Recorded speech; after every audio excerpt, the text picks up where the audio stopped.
Halo pemirsa, senang sekali kabar parlemen kembali hadir menyapa Anda. Saya Restula dari akan menemani Anda dengan berbagai informasi seputar aktivitas, agenda, dan isu penting yang menjadi perhatian parlemen. Dan inilah kabar parlemen selengkapnya.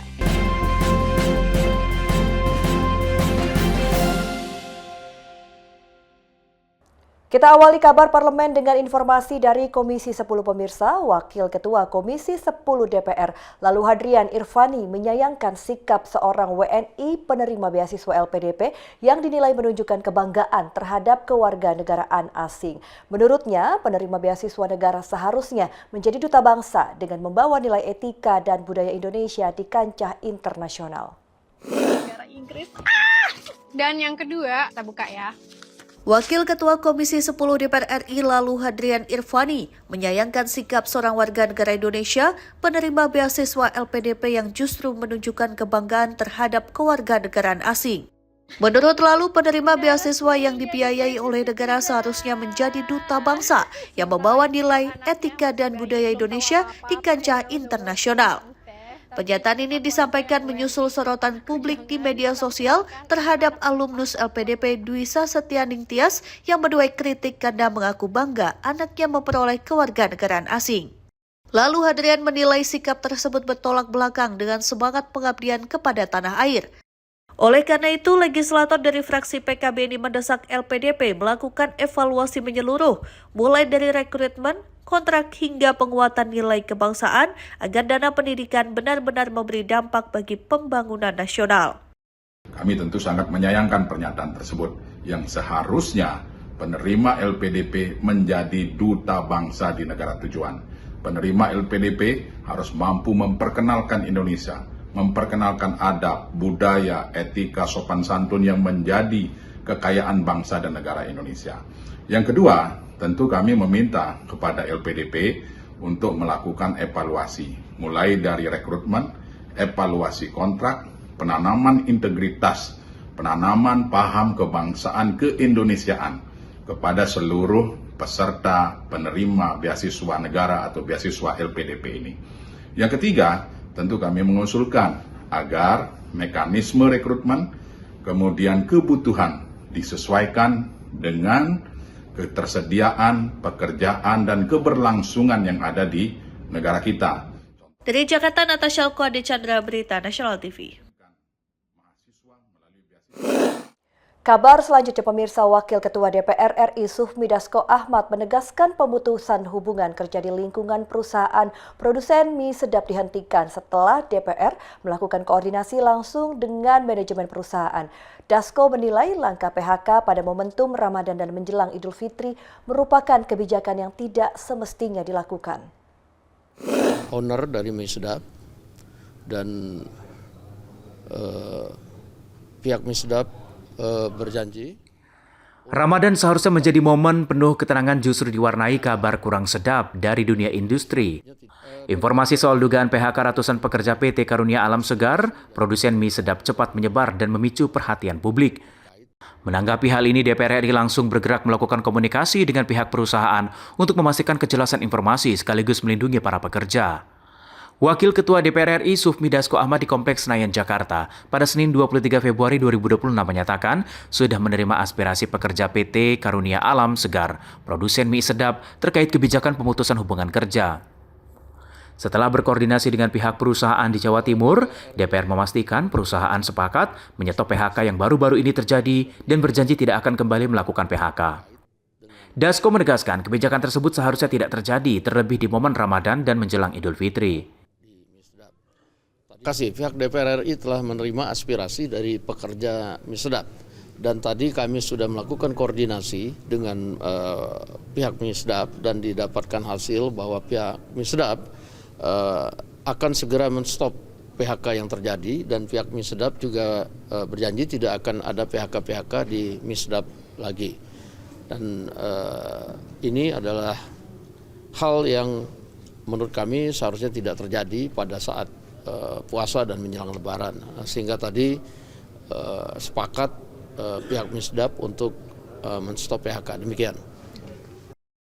Lebih jauh, Dasko berharap para pekerja bisa kembali bekerja dan beribadah dengan tenang. Sebelumnya beredar informasi di media sosial bahwa sekitar 400 pekerja dirumahkan menjelang Ramadan. Bahkan disebutkan sebagian pekerja menerima informasi PHK melalui pesan singkat meski kontrak kerja masih berjalan.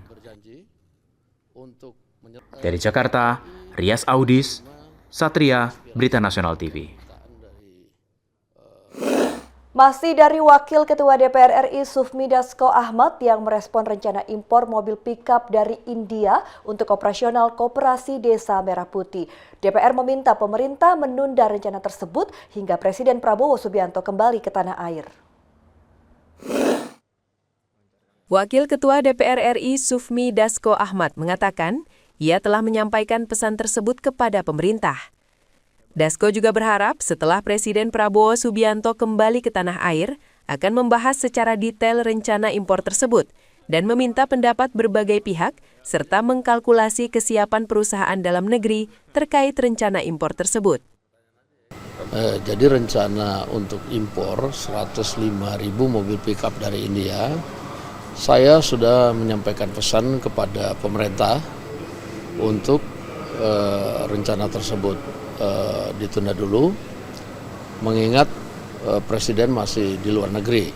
Tentunya Presiden pada saat pulang akan membahas detail-detail mengenai impor tersebut, dan tentunya juga Presiden akan meminta pendapat dan mengkalkulasi kesiapan dari perusahaan dalam negeri. Nah, sehingga kami sudah menyampaikan pesan untuk ditunda dulu. Demikian. Dari Jakarta, Natasha Alko, Ade Chandra, Berita Nasional TV. Kita beralih ke informasi lain, pemirsa. Komisi 3 DPR RI menggelar rapat khusus menyikapi tuntutan pidana mati terhadap Fandi Ramadan di Pengadilan Negeri Batam. DPR menegaskan agar penegak hukum dan majelis hakim mempertimbangkan secara ketat sesuai paradigma KUHP baru sebelum menjatuhkan vonis. Komisi 3 DPR RI menaruh perhatian serius terhadap tuntutan hukuman mati atas kasus dugaan penyelundupan hampir 2 ton sabu yang menyeret seorang anak buah kapal asal Medan, Fandi Ramadan, yang tengah bergulir di Pengadilan Negeri Batam. Dalam rapat yang digelar Senin 23 Februari 2026, Komisi 3 menyampaikan sejumlah penegasan terkait penerapan hukum dalam perkara tersebut. Dalam rapat tersebut, Komisi 3 DPR RI menyatakan mendapat informasi bahwa Fandi bukan pelaku utama, tidak memiliki riwayat pidana, bahkan disebut sempat mengingatkan adanya potensi tindak kejahatan. Karena perkara ini menyangkut nyawa seseorang, Komisi 3 menilai perlu memberikan perhatian khusus sesuai kewenangannya dalam pasal 74 Undang-Undang MD 3 yang memungkinkan DPR memberikan rekomendasi. Lebih jauh, Komisi 3 mengingatkan bahwa KUHP baru tidak lagi menganut paradigma keadilan retributif semata. Hukum menurut DPR kini bergeser ke arah keadilan substantif, rehabilitatif, dan restoratif, yakni menjadikan hukum sebagai sarana perbaikan masyarakat, bukan sekedar pembalasan. DPR menegaskan bahwa dalam KUHP baru, hukuman mati bukan lagi pidana pokok. Merujuk pasal 98, pidana mati merupakan alternatif terakhir yang harus diterapkan secara sangat ketat dan selektif. Selain itu, Komisi 3 juga menyoroti pasal 54 ayat 1 KUHP baru yang mewajibkan hakim mempertimbangkan bentuk kesalahan, sikap batin, serta riwayat hidup terdakwa dalam menjatuhkan pidana. Ketua Komisi 3 DPR RI Habibur Rahman menegaskan bahwa penegakan hukum harus mengedepankan kehati-hatian dan rasa keadilan, terutama dalam perkara yang menyangkut ancaman hukuman mati. Poin-poin kesimpulan rapat sebagai berikut.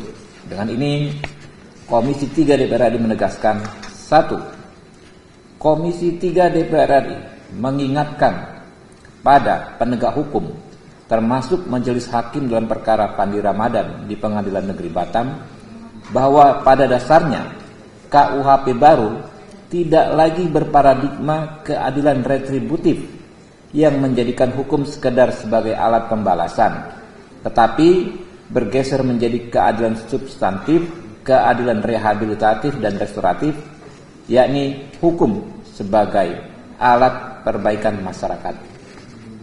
Kedua, Komisi 3 DPR RI mengingatkan kepada penegak hukum, termasuk majelis hakim dalam perkara Fandi Ramadan di Pengadilan Negeri Batam, bahwa konsep hukuman mati dalam KUHP baru jauh berbeda dengan KUHP lama. Dalam pasal 98 KUHP baru, hukuman mati bukan lagi menjadi pidana pokok, melainkan hukuman alternatif terakhir yang seharusnya diterapkan secara sangat ketat dan sangat selektif. 3. Kasus Fandi Ramadan menjadi sorotan publik mengingat vonis mati menyangkut hak hidup seseorang.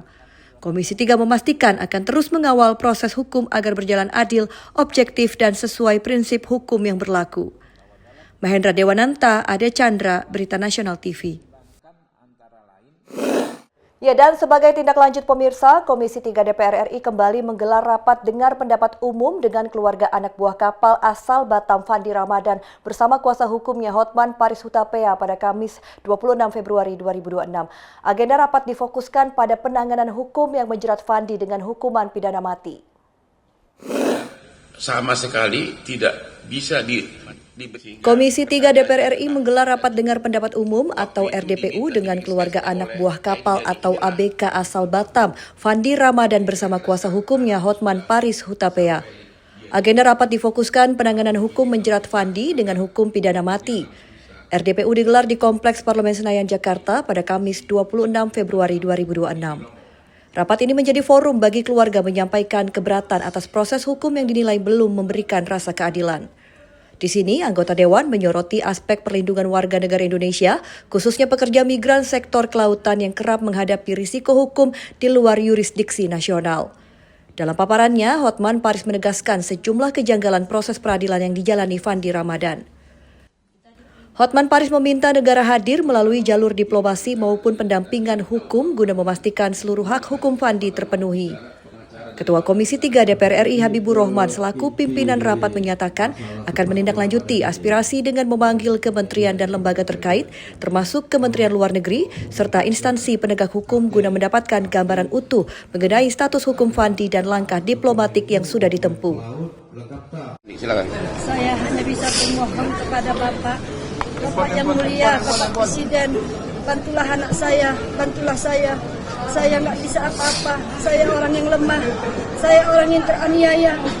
Kami sekeluarga hanya kepada Pak Presiden, Bapak-bapak yang berhati mulia, yang bisa menolong kami. Yang kasus anak kami yang rumit, dimakin rumiti, sudah kami tidak mampu. Kami dianiayai terus. Terima kasih. Ibu ini meminta bantuan kepada Presiden Prabowo yang dia pernah jadi klienku 25 tahun, dia pernah minta nasihat dari aku. Beliau itu dalam beberapa hari terakhir ini, Pak Prabowo berjanji akan menumpas, dia pakai istilah miscarriage of justice, yaitu penanganan keadilan secara nggak benar. Jadi dua ibu ini nanya, janji Bapak Prabowo mana? Kan Bapak yang bilang di video-video. Yang kedua, Bapak Prabowo lebih pintar juga dari pengacara. Bapak Prabowo dalam video-video mengatakan, dalam perkara pidana harus kebenaran nyata. Istilah hukumnya malah beliau tahu. Dia tahu, dia mengatakan beyond reasonable doubt. Tidak boleh ada keraguan. Ini saksi pun tidak ada. Jadi sekali lagi, keluarga para terdakwa ini agar Bapak Presiden juga memberikan perhatian atas kasus ini. Janji Bapak Presiden menumpas miscarriage of justice.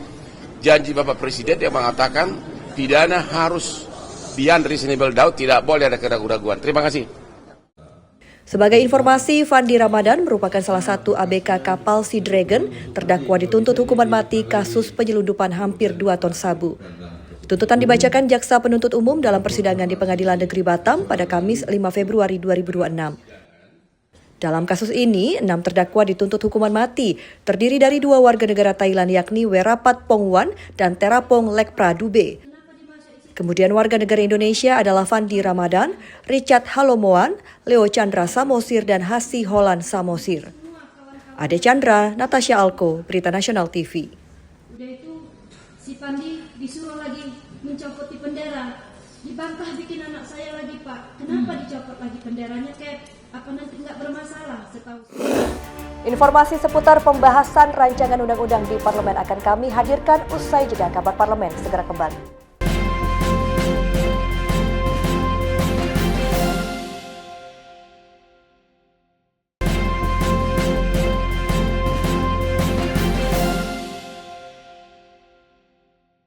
Anda kembali bersama kami di Kabar Parlemen. Pemirsa, DPR RI terus membuka partisipasi publik dalam pembahasan rancangan undang-undang tentang perlindungan pekerja rumah tangga atau RUU PPRT. Wakil Ketua DPR RI Sufmi Dasko Ahmad menegaskan materi dalam RUU PPRT mencakup berbagai aspek krusial, mulai dari hak dan kewajiban pekerja hingga mekanisme perlindungan hukum, sehingga perlu dikaji secara mendalam dan hati-hati dengan melibatkan banyak pihak. Sedap lagi. Pembahasan rancangan Undang-Undang Perlindungan Pekerja Rumah Tangga atau RUU PPRT masih terus berlanjut. DPR RI menegaskan bahwa proses saat ini masih berada pada tahap penerimaan partisipasi publik. Dalam keterangannya di Kompleks Parlemen Senayan, Jakarta pada Senin 23 Februari 2026, Wakil Ketua DPR RI Sufmi Dasko Ahmad menyebut DPR berkomitmen membuka ruang seluas-luasnya bagi masyarakat dan pemangku kepentingan untuk terlibat dalam penyusunan beleit tersebut. Dasko menyatakan DPR masih menerima masukan publik terkait rancangan Undang-Undang tentang Perlindungan Pekerja Rumah Tangga atau RUU PPRT. Menurutnya pada 5 Maret 2026 mendatang, partisipasi publik tetap dilakukan hingga tahap pembahasan akhir agar RUU tersebut dapat disusun secara cermat dan mendalam. Baik, RUU PPRT pada saat kemarin sudah masih dalam tahap menerima partisipasi publik dan itu akan terus dilakukan dan kami pada saat My Day tahun lalu kerap berdiskusi dengan Pak Said Iqbal dari KSPI, di mana kemudian mendapatkan masukan bahwa dalam undang-undang itu lebih banyak menekankan perlindungan kepada PPRT.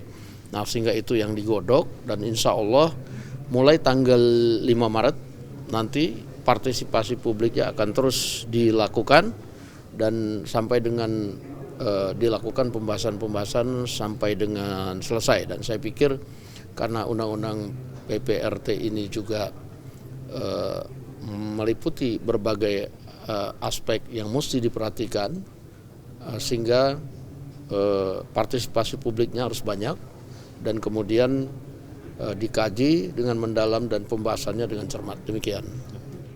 Lebih lanjut, Dasko menegaskan, materi dalam RUU PPRT mencakup berbagai aspek krusial, mulai dari hak dan kewajiban pekerja hingga mekanisme perlindungan hukum, sehingga perlu dikaji secara mendalam dan hati-hati dengan melibatkan banyak pihak, serta membutuhkan kajian menyeluruh dan partisipasi publik yang luas. Dasko juga menyebut, sejak tahun 2025 DPR kerap berdiskusi dengan perwakilan serikat pekerja, termasuk Said Iqbal, yang menekankan pentingnya perlindungan maksimal bagi pekerja rumah tangga. RUU PPRT diharapkan menjadi langkah nyata negara dalam menghadirkan perlindungan hukum yang adil dan menyeluruh bagi pekerja rumah tangga di Indonesia. Dengan pembahasan melibatkan berbagai pihak, regulasi ini diharapkan mampu memberikan kepastian dan rasa aman bagi para pekerja, sekaligus memperkuat komitmen negara dalam melindungi sektor informal. Rias Audis, Satria, Berita Nasional TV. Demikian. Selanjutnya, pemirsa, DPR RI juga memastikan pembahasan revisi Undang-Undang Ketenagakerjaan akan dimulai pada masa sidang berikutnya. Proses legislasi akan melibatkan partisipasi publik dan pemangku kepentingan. DPR RI sedang menyiapkan rancangan Undang-Undang Ketenagakerjaan baru usai Mahkamah Konstitusi membongkar berbagai masalah dalam regulasi lama. Wakil Ketua DPR RI Sufmi Dasko Ahmad mengatakan pembahasan revisi Undang-Undang Ketenagakerjaan akan dimulai setelah DPR memasuki masa sidang mendatang. Hal ini disampaikan Wakil Ketua DPR RI Sufmi Dasko di Kompleks Parlemen Senayan, Jakarta pada Senin 23 Februari 2026. Dasko menerangkan sebelum reses, para pemimpin DPR sudah menyepakati melalui rapat pimpinan bahwa revisi Undang-Undang Ketenagakerjaan akan mulai dibahas dengan membuka partisipasi publik di DPR. Lebih jauh, Dasko menambahkan DPR memastikan pembahasan dilakukan secara terbuka dan menyerap aspirasi masyarakat. Bahkan, akan melibatkan berbagai pemangku kepentingan, termasuk dengan menggelar pertemuan serta membentuk tim bersama Federasi Serikat Buruh. Ya, kalau untuk revisi Undang-Undang Ketenagakerjaan, saya pikir nanti setelah masuk masa sidang. Jadi DPR ini reses dari tanggal 19 Februari sampai dengan 19 Maret.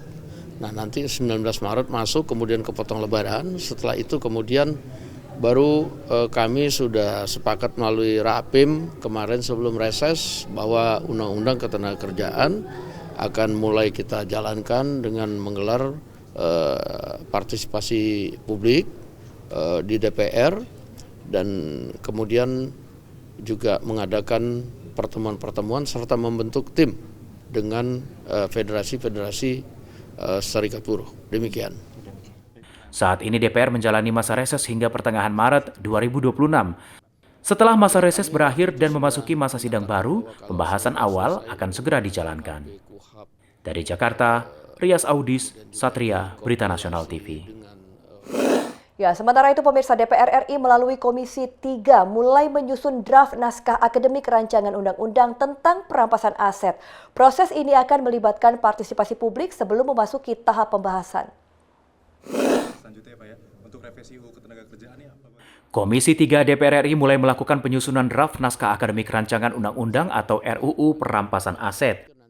Langkah ini sesuai dengan komitmen DPR untuk memproses RUU setelah merampungkan revisi Kitab Undang-Undang Hukum Pidana atau KUHP dan Kitab Undang-Undang Hukum Acara Pidana atau KUHAP. Hal ini disampaikan Wakil Ketua DPR RI Sufmi Dasko Ahmad di Kompleks Parlemen Senen, Jakarta pada Senin 23 Februari 2026. Dasko mengatakan penyusunan rancangan undang-undang akan dikompilasi dengan Undang-Undang Tindak Pidana Korupsi atau Tipikor. Nantinya setelah naskah akademik selesai, DPR RI berencana menggelar partisipasi publik untuk menyerap masukan masyarakat sebelum memasuki tahapan pembahasan berikutnya. Dengan hadir RUU perampasan aset, DPR dan pemerintah diharapkan tidak hanya memperkuat kerangka hukum pemberantasan tindak pidana korupsi, tetapi juga memastikan pemulihan kerugian keuangan negara yang dilakukan secara optimal. Ya, kami waktu itu sudah menyatakan bahwa kalau sudah selesai Undang-Undang KUHP, KUHAP, kemudian juga dikompilasi dengan Undang-Undang Tipikor, Komisi 3 DPR RI pada saat ini sedang dan sudah belanja masalah dan sedang dalam penyusunan draft naskah akademik dan RUU. Nah, sehingga ketika itu kemudian selesai, kita juga akan segera menyusul dengan Undang-Undang PPRT dan Ketenagakerjaan tadi. Kita akan segera adakan partisipasi publik untuk kemudian setelah itu kita akan melakukan pembahasan undang-undang. Demikian. Lebih mendalam, Dasko menambahkan regulasi ini diharapkan mampu menghadirkan kepastian hukum bagi seluruh pihak, menegakkan keadilan, dan memperkuat sistem peradilan pidana, sehingga penegakan hukum tidak hanya berorientasi pada pemberian sanksi, tetapi juga pada perlindungan kepentingan publik dan kesejahteraan negara. Dari Jakarta, Rias Audis, Satria, Berita Nasional TV. Beralih ke informasi lain, pemirsa, Ketua DPR RI Puan Maharani mendukung sikap Presiden Prabowo Subianto yang menghadiri KTT Dewan Perdamaian atau Board of Peace bentukan Presiden Amerika Serikat Donald Trump. Puan Maharani menilai kehadiran Presiden Republik Indonesia dalam KTT internasional di Amerika Serikat menjadi momentum untuk terus menyuarakan kemerdekaan Palestina. Puan menekankan bahwa Indonesia dalam posisi bebas aktif, meski dalam forum internasional terdapat negara-negara sekutu Amerika Serikat termasuk Israel yang hingga kini masih melakukan serangan ke Gaza. Puan menyebut kehadiran Presiden RI dalam KTT tersebut justru menjadi momentum untuk terus menyuarakan dukungan Indonesia terhadap kemerdekaan Palestina, sekaligus memperjuangkan hak Palestina di forum internasional. Ya, yang pertama, bagaimana kemudian posisi kita Indonesia tetap bisa sejalan dengan posisi bebas aktif. Kemudian tentu saja kehadiran Presiden di situ untuk tetap mendukung kemerdekaan Palestina. Bagaimana dan seperti apa, saya rasa Presiden sudah memiliki visi untuk bisa mendukung dan menjalankan politik bebas aktif tersebut dalam mendukung kemerdekaan Palestina. Dari Jakarta, Natasha Alko, Ade Chandra, Berita Nasional TV. DPR RI kawal pemulihan pasca bencana Sumatera. Informasi selengkapnya usai jeda. Kabar Parlemen segera kembali.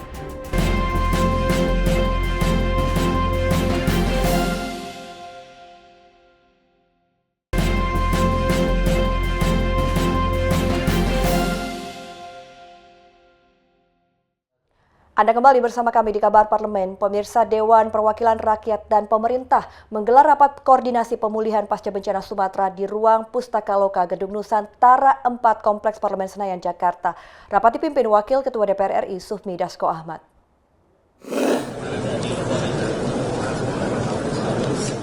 Dewan Perwakilan Rakyat dan Pemerintah menggelar rapat koordinasi pemulihan pasca bencana Sumatera di ruang Pustaka Loka Gedung Nusantara 4 Kompleks Parlemen Senayan, Jakarta pada Rabu 18 Februari 2026. Rapat dipimpin Wakil Ketua DPR Sufmi Dasko Ahmad. Turut hadir dalam rapat antara lain Ketua Satuan Tugas Percepatan Rehabilitasi dan Rekonstruksi Pasca Bencana Sumatera, sekaligus Menteri Dalam Negeri Tito Karnavian beserta Menteri maupun Kepala Kabinet anggota Kabinet Merah Putih, serta dipimpin sejumlah komisi di DPR. Saat membuka rakor, Dasko mengingatkan ada sejumlah kesimpulan rapat digelar di Banda Aceh pada 10 Januari 2026. Pertama, sebelum bulan suci Ramadan, roda pemerintahan di seluruh Aceh sudah berjalan. Selanjutnya, menurut Dasko, ada kesepakatan mengenai proses normalisasi sungai dan infrastruktur daerah terisolir. Lebih jauh, Dasko mengatakan penyediaan hunian sementara atau huntara akan disampaikan pemerintah dalam rapat ini. Tim Liputan Berita Nasional TV. Ya, pemirsa, dalam rangka percepatan rehabilitasi dan rekonstruksi pasca bencana Sumatera, Satuan Tugas Pemulihan Pasca Bencana DPR RI menggelar rapat koordinasi dengan pemerintah. Rapat ini dihadiri pimpinan DPR RI, lintas komisi, serta para menteri dan pimpinan lembaga negara. Kita semua, Om Swastiastu, Namo Buddhaya, Salam Kebajikan. Dewan Perwakilan Rakyat dan Pemerintah menggelar rapat koordinasi pemulihan pasca bencana alam di Sumatera. Rapat dipimpin oleh Wakil Ketua DPR RI Sufmi Dasko Ahmad. Dasko menyampaikan rapat evaluasi ini digelar sebagai tindak lanjut hasil koordinasi terakhir di Banda Aceh pada 10 Januari 2026 lalu. Dalam rapat tersebut, DPR RI menargetkan sebelum bulan puasa, roda pemerintahan di seluruh daerah Aceh sudah harus berjalan normal. Dari hasil pemantauan yang telah dilakukan, sebagian besar daerah telah pulih dan hanya tersisa sedikit wilayah yang masih mengalami kendala. Evaluasi juga dilakukan terhadap normalisasi sungai, pemulihan infrastruktur, serta akses ke daerah yang sempat terisolir. Dasko memastikan saat ini tidak ada lagi daerah terisolir di Aceh, meski sebagian medan masih tergolong berat. Pada hari ini kita akan mengadakan rapat evaluasi penanganan pasca bencana alam Sumatera yang kita hadirkan menteri-menteri terkait sehubungan dengan evaluasi dan koordinasi saat rapat terakhir di Banda Aceh tanggal 10 Januari 2026, yang mana pada saat itu ada beberapa kesimpulan rapat, yaitu yang pertama bahwa kita targetan sebelum bulan puasa roda pemerintahan di seluruh daerah Aceh sudah berjalan, dan alhamdulillah kita monitor bahwa hanya tinggal sedikit yang masih tersendat-sendat jalannya. Kemudian kita bicara soal normalisasi sungai, infrastruktur daerah terisolir, dan kita sudah monitor bahwa daerah terisolir di Aceh terutama sudah tidak ada, walaupun medannya berat, tetapi sudah tidak ada daerah terisolir, dan normalisasi sungai terus berjalan sampai saat ini. Kemudian penyediaan huntara yang akan kita mendengar hari ini, progres kerjanya sampai sejauh mana, dan pembersihan lingkungan. Mungkin kami minta kepada Ketua Satgas dari pemerintah untuk kemudian memberikan beberapa paparan.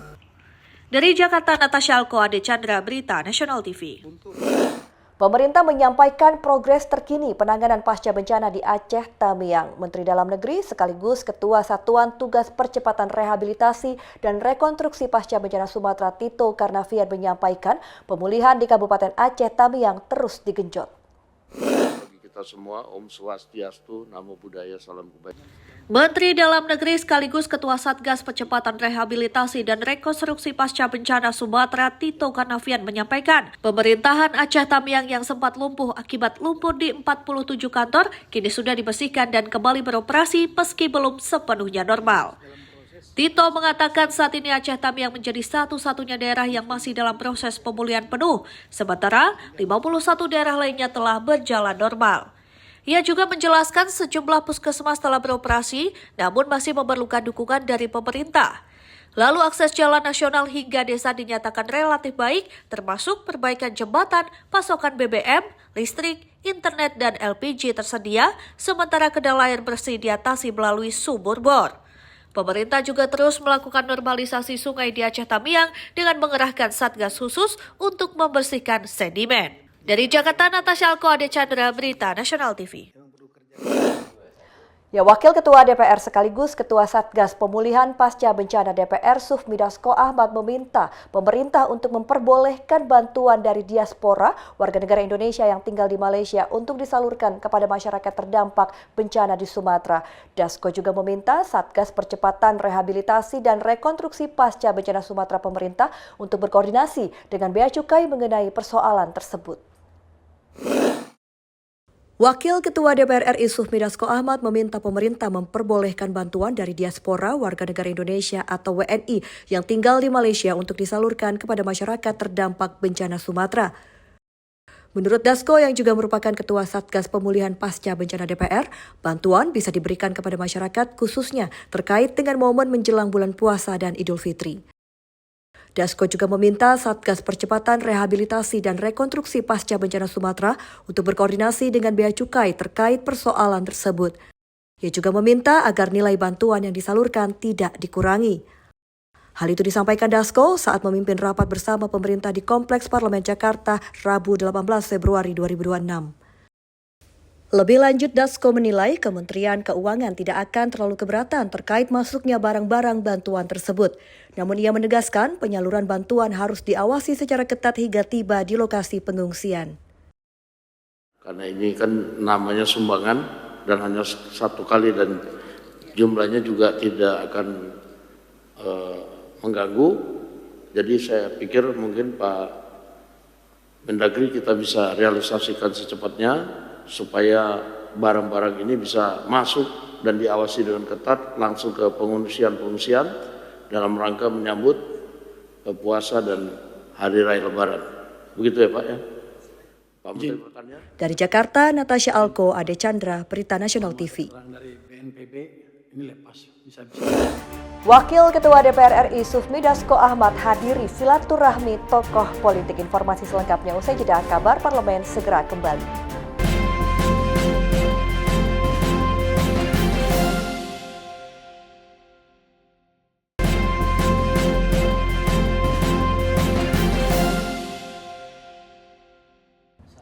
Terima kasih Anda masih bersama kami di Kabar Parlemen. Pemirsa, kabar selanjutnya, Menteri Dalam Negeri Mendagri Tito Karnavian mengungkap jika jumlah pengungsi terdampak bencana Aceh, Sumatera Utara, dan Sumatera Barat semakin menurun. Dari awalnya mencapai 2 juta orang, kini turun drastis menjadi 12.994. Hal ini disampaikan Tito dalam rapat koordinasi Satgas Pemulihan Pasca Bencana Sumatera di Kompleks Parlemen Senayan, Jakarta. Pemerintah menyampaikan perkembangan terkini mengenai penanganan pasca bencana di Sumatera. Jumlah pengungsi di Sumatera Utara dan Aceh dilaporkan terus menurun seiring proses pemulihan yang berjalan. Menteri Dalam Negeri sekaligus Kepala Satuan Tugas Percepatan Rehabilitasi dan Rekonstruksi Pasca Bencana Sumatera, Tito Karnavian dalam rapat percepatan rehabilitasi dan rekonstruksi pasca bencana Sumatera yang digelar di Gedung Nusantara 4 Kompleks Parlemen Senayan, Jakarta, Rabu 18 Februari 2026 menyampaikan jumlah pengungsi di wilayah Sumatera Utara dan Aceh terus berkurang signifikan. Tito menyatakan jumlah pengungsi awalnya mencapai 2 juta orang, kini turun drastis hingga menjadi 12.994 dan masih bertahan di tenda-tenda pengungsian. Dan pengungsi yang semula 1,4 juta sekarang 12.144 yang ada di tenda. Kerusakan rumah 256.258 dibagi sudah klasifikasi rumah ringan, sedang, dan berat. Tito menjelaskan jumlah pengungsi paling banyak ada di Aceh dengan rincian 12.144 jiwa yang tersebar di Aceh Utara, Aceh Tenggara, Aceh Tamiang, Aceh Timur, Bener Meriah, Biren, Gayo Lues, Lok Sumawe, dan Nagan Raya. Sementara di Sumatera Barat sudah tidak ada lagi pengungsi. Selain itu, saat ini tercatat tinggal 52 kabupaten kota, 491 kecamatan, dan 4.511 desa yang masih dalam proses penanganan. Dari Jakarta, Natasha Alko, Ade Chandra, Berita Nasional TV. Sementara itu, Menteri Keuangan Purbaya Yudi Sadewa menambah anggaran daerah dengan mentransfer dana sebesar 10,56 triliun rupiah untuk mempercepat pemulihan pasca bencana di Sumatera. Menkyu Purbaya menegaskan tambahan anggaran tersebut sesuai dengan usulan yang disampaikan Menteri Dalam Negeri Tito Karnavian. Menteri Keuangan Purbaya Yudi Sadewa memastikan pemerintah pusat menambah anggaran transfer ke daerah TKD untuk mempercepat pemulihan pasca bencana di 3 provinsi terdampak banjir dan longsor di Sumatera, yakni Aceh, Sumatera Utara, dan Sumatera Barat. Hal ini disampaikan Menke dalam rapat koordinasi Satgas Pemulihan Bencana di gedung DPR. Menke menegaskan tambahan anggaran tersebut mencapai 10,56 triliun rupiah sesuai dengan usulan yang disampaikan Menteri Dalam Negeri Tito Karnavian. Arah satu lewat dari BNPB, kedua dari tadi dana yang diusulkan oleh tim Satgas Bencana, yang ketiga dari TKD, penambahan dan percepatan TKD. Jadi kalau pagu di BNPB tahun anggaran 2026 itu sebesar 490 miliar. Di dalamnya termasuk dana siap pakai untuk penanganan darurat bencana sebesar 250 miliar untuk dana siap pakainya. Tapi pemerintah telah menambah dana siap pakai pada PNBP sebesar 4,63 triliun rupiah. Ini telah cair tanggal 6 Februari kemarin. Ini penggunanya untuk penanganan darurat bencana Aceh, Sumut, Sumbar sebesar 4,35 triliun dan juga untuk penanganan darurat bencana wilayah lainnya sebesar 0,27 triliun rupiah. Nanti kalau BNPB masih kurang, kita akan anggarkan sesuai kebutuhan. Tambahan anggaran TKD tersebut mencakup beberapa komponen, diantaranya penyelesaian kurang bayar dana bagi hasil atau DBH, DBH tambahan, dana alokasi umum atau DAU tambahan, dan dana otonomi khusus untuk Aceh. Dari Jakarta, Natasha Alko, Ade Chandra, Berita Nasional TV. Kita beralih ke informasi lain, pemirsa. Suasana hangat dan penuh keakraban mewarnai acara silaturahmi tokoh politik yang dirangkai dengan acara buka puasa bersama pada hari pertama Ramadan di kawasan Cikini, Jakarta Pusat. Kegiatan digelar di Nasdem Tower, dihadiri sejumlah tokoh nasional. Salah satunya, Wakil Ketua DPR RI sekaligus Ketua Harian Partai Gerindra, Sufmi Dasko Ahmad. Sejumlah tokoh nasional menghadiri acara silaturahmi tokoh politik dirangkai dengan buka puasa bersama pada hari pertama Ramadan di kawasan Cikini, Jakarta Pusat pada Kamis 19 Februari 2026. Kegiatan ini digelar di Nasdem Tower.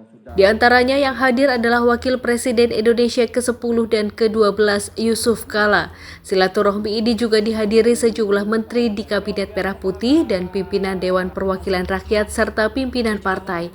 Acara ini digelar sebagai momentum memperkuat komunikasi politik di bulan Ramadan serta menjaga hubungan baik antar tokoh dan partai politik di tengah dinamika nasional. Dalam suasana penuh kehikmatan, para tokoh berbincang akrab sebelum melaksanakan buka puasa bersama dan sholat maghrib berjamaah.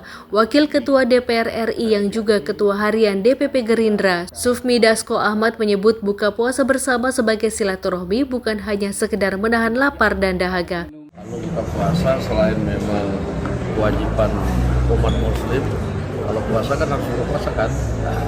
kita menjalin silaturahmi. Saya ketemu banyak tokoh tadi, ada Pak JK, senior kita, ada Mas Anies tadi, dan ada beberapa tokoh yang lain. Lebih jauh, Dasko menerangkan ibadah puasa merupakan kewajiban umat muslim dan silaturahmi antar sesama mesti selalu dijaga. Theo Pandi, Berita Nasional TV. Ya pemirsa, DPR RI resmi menutup masa persidangan 3 tahun sidang 2025-2026 dalam rapat paripurna di Senayan, Jakarta pada Kamis 19 Februari 2026. Ketua DPR RI Puan Maharani menegaskan Dewan telah menjalankan fungsi legislasi, anggaran dan pengawasan secara menyeluruh. Berbagai isu strategis nasional juga menjadi fokus pengawalan DPR bersama pemerintah.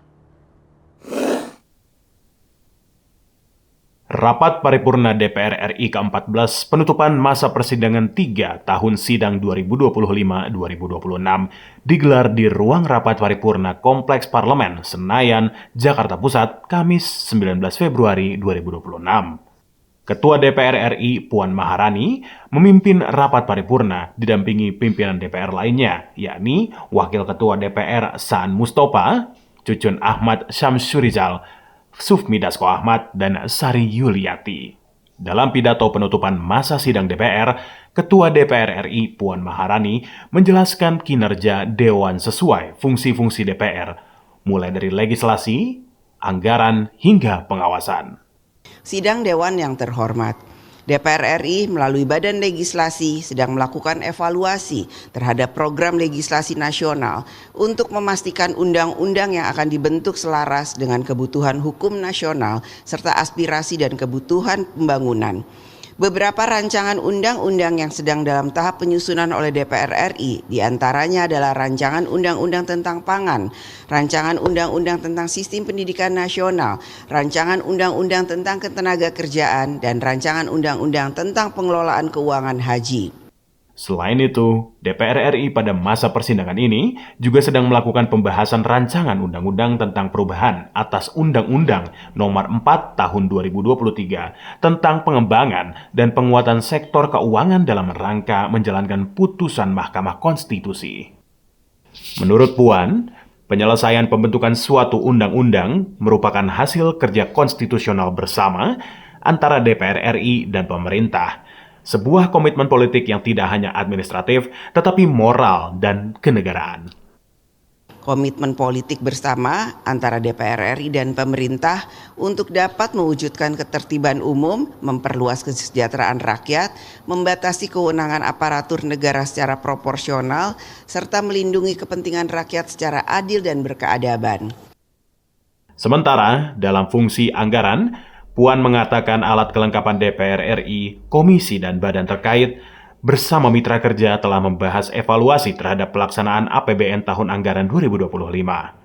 Puan mengingatkan, kebijakan fiskal tahun anggaran 2026 difokuskan pada perwujudan kedaulatan pangan, energi, dan ekonomi menuju Indonesia tangguh, mandiri, dan sejahtera. Evaluasi tersebut bukanlah sekedar catatan, melainkan menjadi bahan perbaikan kinerja ke depan untuk pengelolaan keuangan negara yang semakin baik. Kebijakan fiskal tahun anggaran 2026 difokuskan pada perwujudan kedaulatan pangan, energi, dan ekonomi menuju Indonesia tangguh, mandiri, dan sejahtera.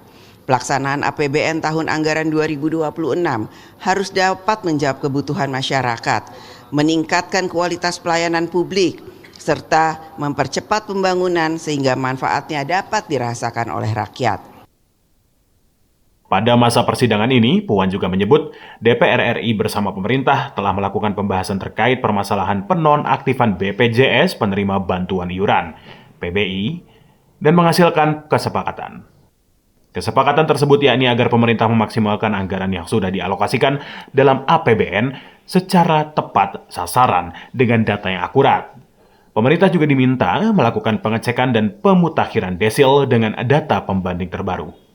Dalam jangka waktu 3 bulan ke depan, seluruh layanan kesehatan tetap untuk dilayani dan iuran penerima bantuan dibayarkan oleh pemerintah. Ketua DPR RI Puan Maharani juga menegaskan DPR mengawal berbagai isu strategis, mulai dari perlindungan WNI di luar negeri, kesehatan mental, dan perlindungan anak, hingga evaluasi kebijakan tanah terlantar dan pelayanan publik di wilayah perbatasan serta daerah terdampak bencana. DPR juga memberi perhatian pada modernisasi alutsista kesiapan sensus ekonomi 2026, insentif petani, penguatan ekosistem digital, reformasi bea cukai, kebijakan batu bara, pasar modal, dan kesejahteraan guru madrasah swasta. Terkait persiapan Haji 2026 atau 1447 Hijriah, DPR menekankan peningkatan kualitas layanan jemaah, termasuk akomodasi konsumsi, transportasi, dan kesehatan di Arafah, Muzdalifah, dan Mina, serta mitigasi keadaan darurat. DPR juga mendorong percepatan rekonstruksi pasca bencana di Aceh, Sumatera Utara, dan Sumatera Barat, seraya menegaskan setiap keputusan rapat kerja harus ditindaklanjuti menjadi kebijakan nyata yang berdampak bagi rakyat. Setiap keputusan rapat kerja antara DPR RI dan pemerintah bukanlah sekedar kesepakatan administratif, melainkan mandat konstitusional yang harus ditindaklanjuti secara nyata. Keputusan tidak berhenti sebagai dokumen, tetapi menjadi kebijakan yang berdampak bagi rakyat. Sebelum menutup pidatonya, Ketua DPR RI Puan Maharani menyampaikan ucapan selamat menjalankan ibadah puasa kepada seluruh anggota DPR dan rakyat Indonesia. Puan juga mengapresiasi kerja keras anggota DPR dalam menjalankan tugas konstitusional, serta mengajak seluruh anggota memanfaatkan masa reses untuk turun ke masyarakat, menyerap aspirasi dan memperkuat semangat gotong royong membangun Indonesia. Restu Wulandari, Ade Chandra, Berita Nasional TV. Ya pemirsa, demikian kabar parlemen kali ini menemani Anda. Saya Restu Wulandari beserta kru yang bertugas pamit undur diri. Saksikan terus kabar parlemen hanya di Berita Nasional TV. Terima kasih dan sampai jumpa minggu depan.